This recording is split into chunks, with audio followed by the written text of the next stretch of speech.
Radio Alise Plus programmu turpina ziņas bez robežām studijā Juris Saukāns. Romas katoļu baznīcas pāvests Francisks šodien brīdināja par mākslīgā intelekta negatīvo ietekmi uz sabiedrības struktūru. Mākslīgais intelekts nedrīkst likt cilvēkiem aizmirst par to, kas ir svarīgs – cilvēciskās attiecības. Tehnoloģija attīstība draud izolēt individus un ievest viņus viltus realitātē. Tā vizītes gaitā Singapūrā teica pāvests. Singapūra ir pēdējā pietura 87-gadīgā pontifika vizītē Dienvidaustrumāzijas un Okeānijas reģionā.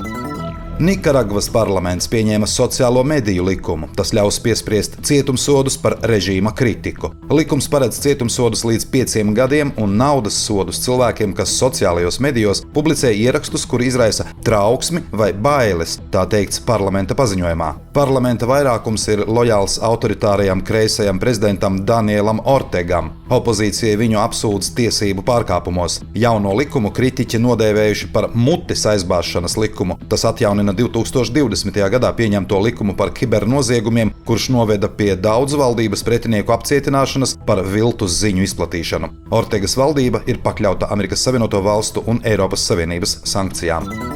Saeima šodien pieņēma grozījumus ceļu satiksmes likumā. Tie Latvijā aizliegs uzturēties Baltkrievijā reģistrētiem transportlīdzekļiem. Baltkrievijā reģistrētie transportlīdzekļi, kuri jau atrodas Latvijas teritorijā, jāizved no tās vai jāreģistrē dalībai ceļu satiksmē Latvijā līdz šā gada 31. oktobrim. Izņēmums būs personas, kurām ir kustību traucējumi, ja tās vada sev piederošu speciāli aprīkotu transporta līdzekli un brauc apciemot tuviniekus. Tāpat pieteikumu iebraukt Latvijā lūgs izskatīt ārlietu ministrs īpašos ar valsts interesēm saistītos jautājumos.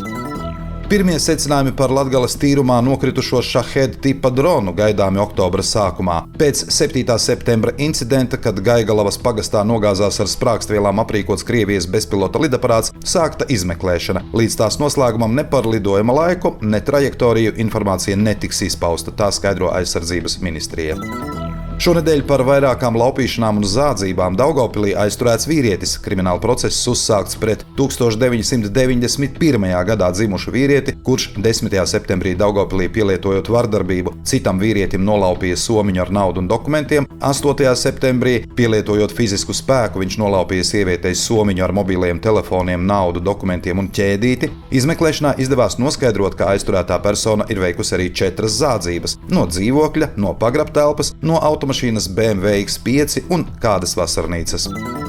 Vakar no Latvijas-Baltkrievijas robežas nelikumīgas šķērsošanas atturēti 32 cilvēki. Iekšlietu ministrs Rihards Kozlovskis vasaras izskaņā žurnālistiem pauda, ka pat labāk nelegālās imigrācijas spiediens starp Baltijas valstīm un Poliju izlīdzinās un kļūst lielāks uz Latvijas-Baltkrievijas robežas. Arī nelegālo imigrantu profils mainās. Tagad vairākumā tie ir vīrieši spēka gados. Kozlovskis nenoliedza, ka pilnībā visu robežu nav iespējams izkontrolēt nevienā pasaules valstī, tāpēc daļai imigrantu tomēr izdodas to šķērsot.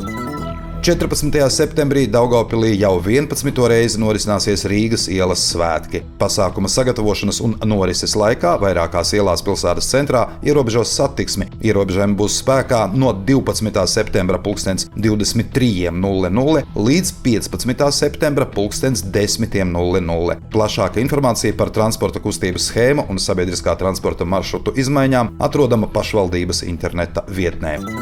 20. septembrī Pasaules talkas dienā Krāslavā atklās Laimes koku parku. To turpmāk varētu izmantot jaunlaulātie, informē Lielās talkas starptautisko projektu vadītāja Aiva Rozenberga. Laimes koku stādīšana bija Latvijas iniciatīva, ar kuru talcinieki ienāca Latvijas 100-gades un Pasaules talkas pirmajā norises gadā 2018. gada rudenī. Kopš tā laika radīti arī Laimes koku parki Valdemārpilī, Jelgavā, Trapenes pagastā, Viļakā, Ādažos un Krāslavā. Krāslavieši vēlas iedibināt tradīciju, aicināt jaunlaulātos tur iestādīt savas jaunās dzīves laimīgo koku. Laimes koku parks atradīsies pie šovasar atklātā tilta pār Jāņupīti.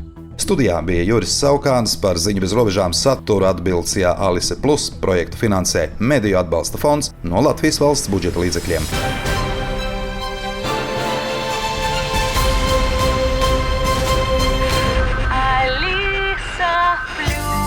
Radio